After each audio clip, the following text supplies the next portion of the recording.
Hey there folks, Luke here with the Outdoor Gear Review. I hope you're all doing well. Today for this episode, this is the anatomy of an axe. Now, many of you already know how I feel about axes and hatchets.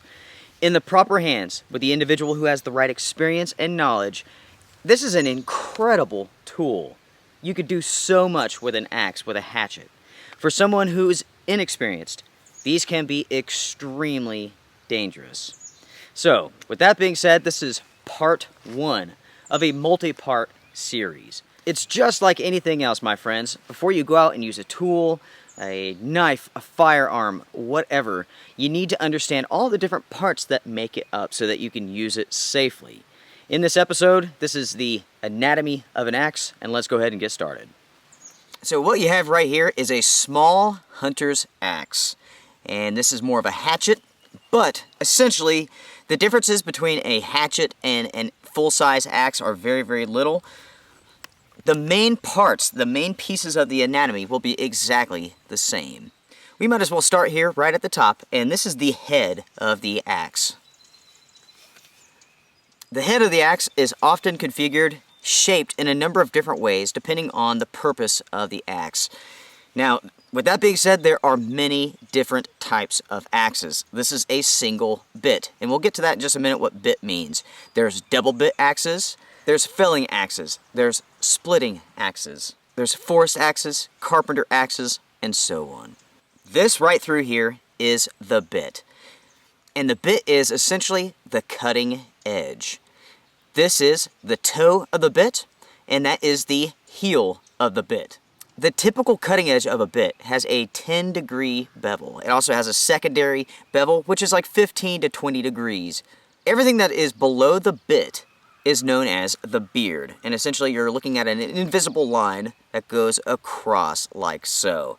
That is the beard. And every beard will be different. Like I said before, it really depends on the type of axe that you are using. A carpenter's axe will have a much more pronounced beard than, say, a skinning axe or a hunter's axe or a forest axe. Right through here, this is known as the cheek, and of course that is on both sides. As you can see right here, these are the cheeks to the axe head. Going to the back of the head, this is known as the pole or the butt. Depending on the type of axe that you have, it can have multiple purposes: digging, punching, skinning, hammering, and so on. Going to the top of the head here, you are looking at the eye of the axe. And of course, that is where your handle slides through. You might be able to see right there that you have a wooden wedge that goes through the middle of this handle, and of course that expands the wood and prevents it from coming off the handle. There's also a secondary steel wedge inside of this as well. We have gone over the head here and all the different sides and areas and features. Now we're going to go down to the haft, and the haft is also known as the handle. Now we will start right here next to the pole. This is the shoulder, and the shoulder fits into the head and makes up the eye of your axe. Going down, this right through here is known as the belly of the haft.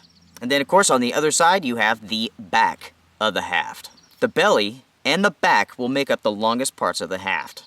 Going down, this is known as the grip. The flat part is known as the knob. This slightly rounded portion that goes from the back and rounds over is known as the throat. And as you can see there, the grip and the knob prevent the user's hands from sliding off.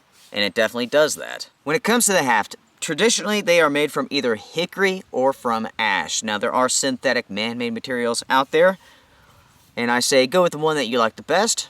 Personally, I happen to like hickory a great deal. And I've thought about doing a little bit of customization to this haft right here. Doing some sanding and maybe staining this a really dark color. I think that would look great. So my friends, right there you have it. That is the anatomy of an axe. And really, we discuss all this for a reason. Because when it comes to something like this, something that's very, very sharp, something that could potentially be dangerous, you have to respect it. You have to respect the tool. And you really do need to know what each of the components are. It's all about building your base of knowledge so that you can use a tool correctly and wisely, and also efficiently. In the future, we will have more videos in regards to axes, different types of axes, and how to use them correctly. If you guys have any questions for me, please feel free, drop me a line, let me know. Make sure to like, comment, share, subscribe, all the good stuff. I will see you guys around. Strength and honor. Take care, guys.